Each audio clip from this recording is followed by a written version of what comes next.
बिस्मिल्लाहिर्रहमानिर्रहीम। अस्सलाम वालेकुम वरहमतुल्लाहि वबरकातुहू। उम्मीद है आप सब खैरियत से होंगे।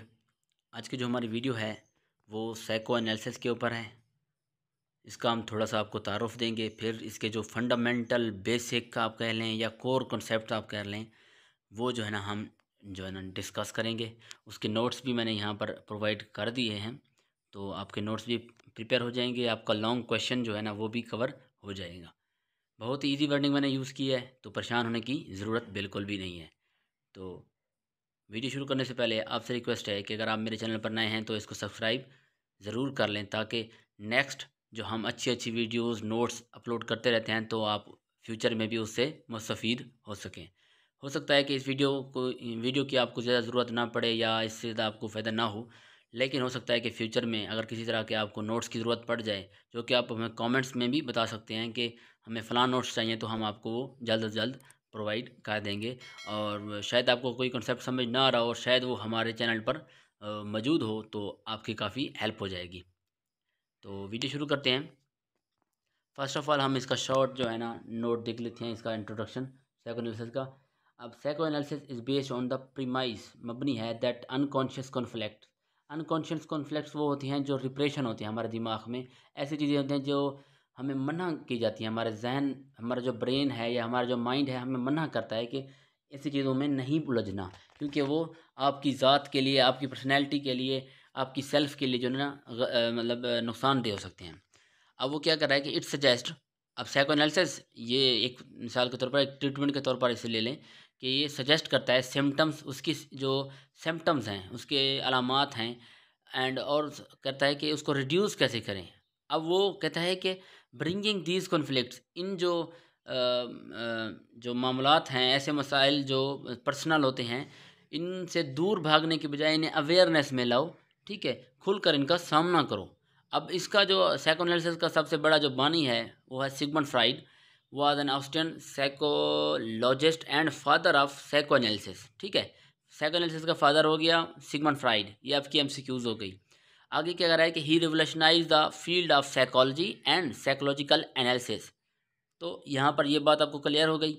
और कॉन्फ्लिक्ट्स भी मैंने बता दिया, अनकॉन्शियस कॉन्फ्लिक्ट्स किस तरह के होते हैं।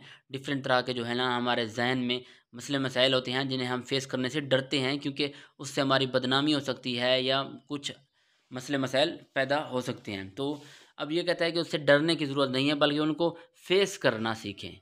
ठीक है, तो खैर आगे चलते हैं। इसकी जो फंडामेंटल या कोर कॉन्सेप्ट्स हैं वो देखते हैं। फर्स्ट जो है ना वो ये है कि फ्राइड पाइनीड बानी था the idea that unconscious forces influence over behaviour and personality. अब ये जो चीज़ें हैं ना जिनसे हम भागते हैं, हमारे ये पर्सनैलिटी के ऊपर, हमारे बिहेवियर के ऊपर बहुत ज़्यादा असरअंदाज होती हैं, हमारे बिहेवियर को बहुत ज़्यादा चेंज कर देते हैं। तो इसलिए तो ये नेक्स्ट पॉइंट जो है वो है चाइल्डहुड। वो कह रहा है कि childhood events and unconscious conflicts often pertaining मुतल्लिक होते हैं टू सेक्सुअल अर्जेस। ठीक है, सेक्सुअल अर्जेस मतलब सेक्सुअल, आपको पता है जो एक्ट्स होते हैं उनके ऊपर है ये हमारे जो कॉन्फ्लिक्ट्स हैं। एग्रेशन है, गुस्सा वगैरह हो गया, which shapes a person experience in adulthood. अब ये जो चीज़ें हैं बचपन से ही हमें इनसे दूर रखा जाता है और हमें कहा जाता है इनसे दूर रहो।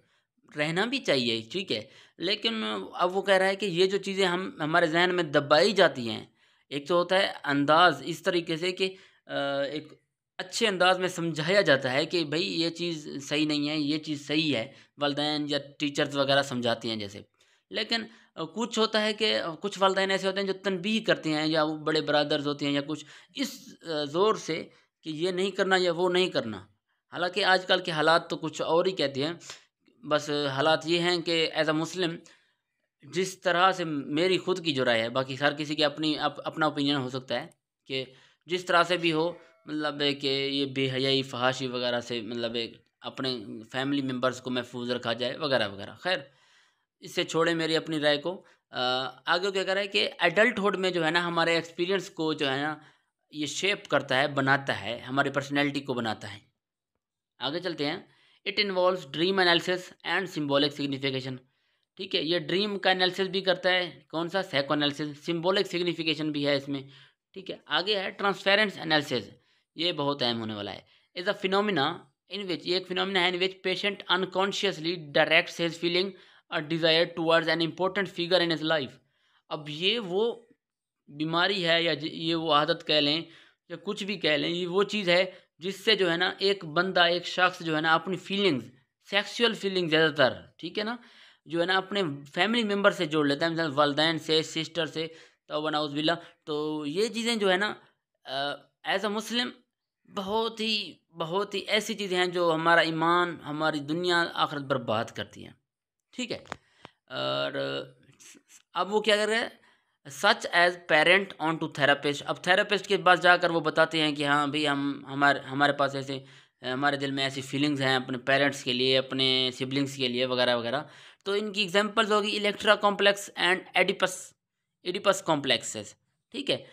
ये वो दो मतलब है कि प्ले हैं, इनका जो रिजल्ट है ना, जो इनमें फंक्शन हो रहा है, उनको उनको जो है ना एडिपस कॉम्प्लेक्सेस और इलेक्ट्रा कॉम्प्लेक्सेस कहा गया है।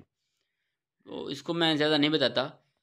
Free association is a phenomena in which therapist try to get the patient to talk. अब ये कुछ बेहतर है, इसमें ये होता है कि थेरापिस्ट जो है ना पेशेंट को हिप्नोटाइज करता है, फिर उससे कहता है कि आप फ्रीली अपने जो अनकॉन्शियस कॉन्फ्लिक्ट्स हैं, जो आपके जहन में आपको दबाव दिया हुआ है या आपको परेशान करते हैं, डिप्रेशन की वजह उनकी, जैसे आप डिप्रेस्ड हो गए हैं वगैरह, तो उनको जो है ना वो उजागर करता है। वो कहता है कि आप फ्री होकर बात करें, क्योंकि अगर किसी चीज़ से बंदा भागता है तो जब वो उस चीज़ के बारे में बात करता है तो उसका मन हल्का हो जाता है, उसका डिप्रेशन थोड़ा कम हो जाता है, कोई समझने वाला होता है। तो थेरेपिस्ट जो है ना उनको समझाती हैं इस बारे में, ठीक है।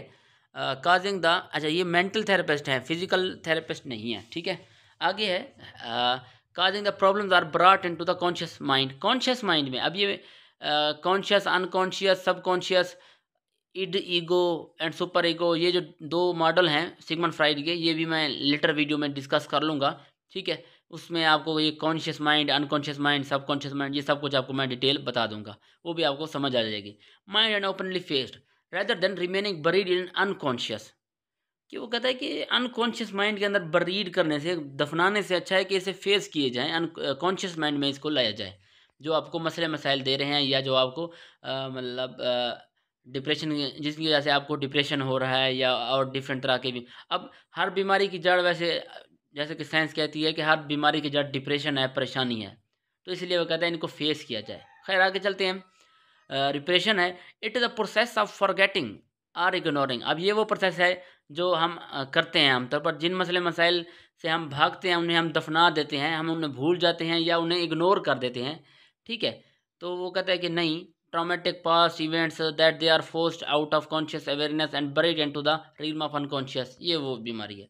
सब्लिमेशन देख लें, it is a process in which repressed material is promoted.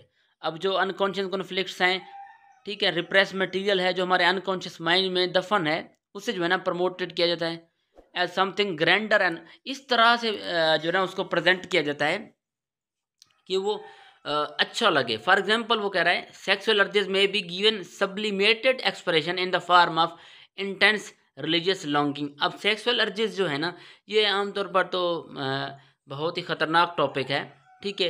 एक पूरी की पूरी नस्ल को बर्बाद भी कर सकता है और ये आबादी का ज़रिया भी तो है।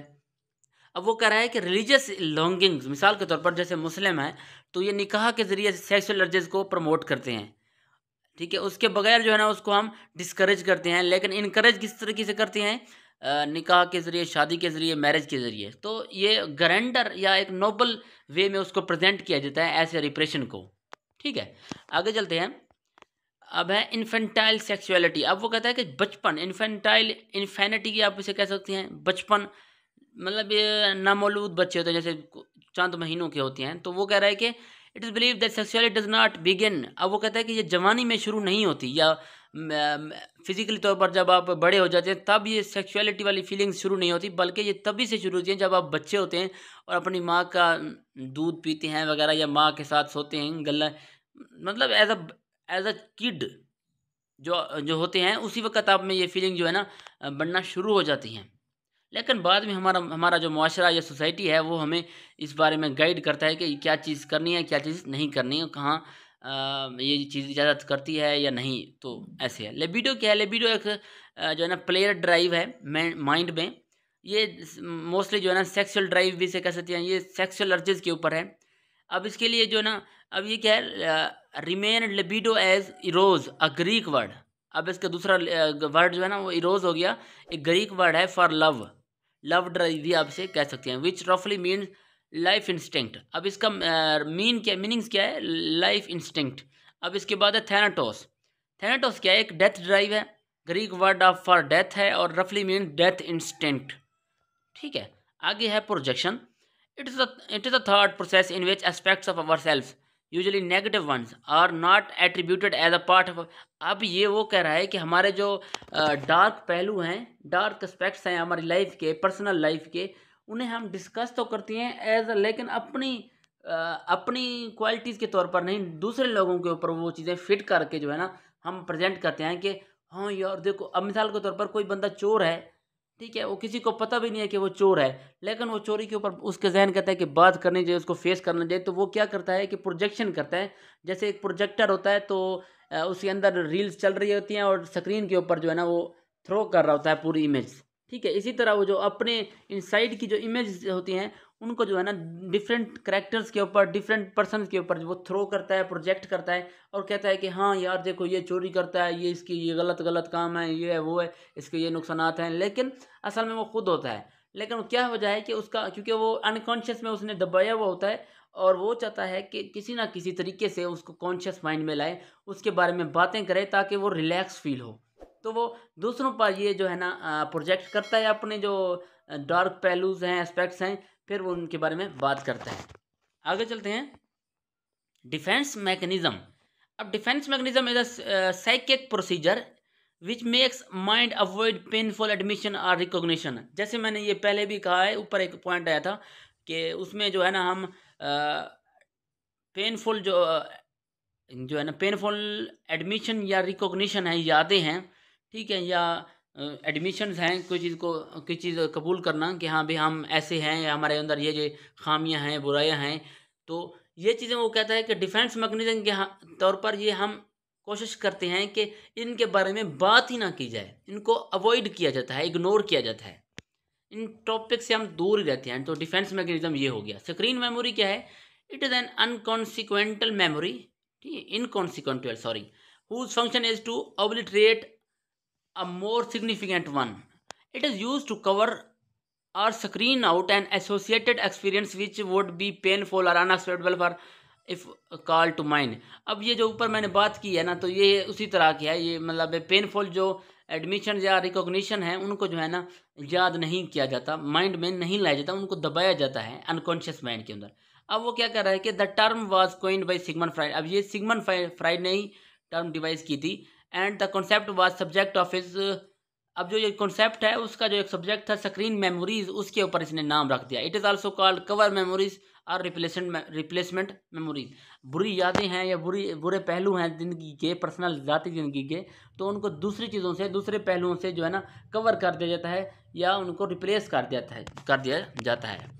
खैर आगे चलते हैं, फ्रॉडियन स्लिप है। अब ये वो तरीका है कि इसके अंदर क्या होता है कि जो हमारे अनकॉन्शियस कॉन्फ्लिक्ट्स हैं, जो बुरी यादें हैं या एस्पेक्ट्स हैं, बैड एस्पेक्ट्स, वो ज़बान स्लिप होने की वजह से, माइंड स्लिप होने की वजह से जो है ना हमारे ज़बान से किसी ना किसी तरीके से निकलते रहते हैं। और इस अंदाज से निकलते हैं कि जैसे वो गलती से या बाई चांस निकले, अनकॉन्शियसली नहीं निकले, जानबूझकर नहीं, वो ये चाहते नहीं थे, लेकिन वो लोग जो है ना उसे मजाक में लेते हैं या सीरियसली नहीं लेते। ठीक है, ये होता है, ये जो है ना नेचुरल चीज़ है, क्योंकि कोई चीज़ कितनी देर तक किसी चीज़ में दबा के रखी जा सकती है। एक हद होती है, मिसाल के तौर पर 1 किलो का सिलेंडर है तो उसके अंदर 1 किलो गैस होगी, उसके अंदर जब 1 किलो से 100 ग्राम ज़्यादा होगी तो कुछ देर के लिए, थोड़ी सी देर के लिए, लेकिन आखिर वो गैस निकलना शुरू हो जाएगी, रास्ता निकालेगी अपना किसी ना किसी चीज़ के, और वो सिलेंडर लीक हो जाएगा या फट जाएगा, क्योंकि ज़्यादा 100 ग्राम नहीं तो 500 ग्राम अगर उसकी कैपेसिटी सिर्फ 1 किलो है। तो खैर ये इस तरीके से एसेमिलेशन है, ये लास्ट टाइम मेरे ख्याल से। एसेमिलेशन refers to the process through which individual and group differing heritage acquire the basic habits, attitudes and mode of life of an embracing culture. अब इसकी एग्जांपल जैसे ले लें कि जैसे हमने अंग्रेज़ों का कल्चर जो है ना अडॉप्ट कर लिया है, इसी तरह ये है कि जब कोई ग्रुप उसके ऊपर कब्ज़ा कर लेता है या कुछ, अब ग्रुप अब पीपल को छोड़ दें या कुछ हैबिट्स, जैसे हम दूसरे लोगों के साथ रहते हैं, अच्छे लोगों के साथ रहेंगे तो उनकी अच्छी आदत, हैबिट्स, हम एटीट्यूड हैं वो अडॉप्ट कर लेते हैं और उनका कल्चर भी अडॉप्ट कर लेते हैं। लेकिन अगर हम इसी तरह क्रिमिनल्स या डिफरेंट तरह के जो लोग होते हैं उनके साथ रहेंगे तो उन्हीं की आदत और एटीट्यूड जो है ना हम अडॉप्ट करेंगे। तो खैर ये यहाँ पर वीडियो एंड होती है। उम्मीद है आपको वीडियो अच्छी लगी होगी। वीडियो ख़त्म हो रही है और आपसे रिक्वेस्ट वही है जो हमने चैनल वीडियो के शुरू में आपसे की थी कि चैनल को सब्सक्राइब करें, वीडियो को लाइक और शेयर ज़रूर करें। अगर आपको किसी तरह के नोट्स की ज़रूरत है तो बिला झिझक कमेंट में बताइए और हम इंशाल्लाह जल्द से जल्द कोशिश करेंगे कि वो प्रोवाइड कर देंगे। तो मिलते हैं नेक्स्ट वीडियो में, तब तक अपना ख्याल रखिए। अल्लाह हाफ़िज़।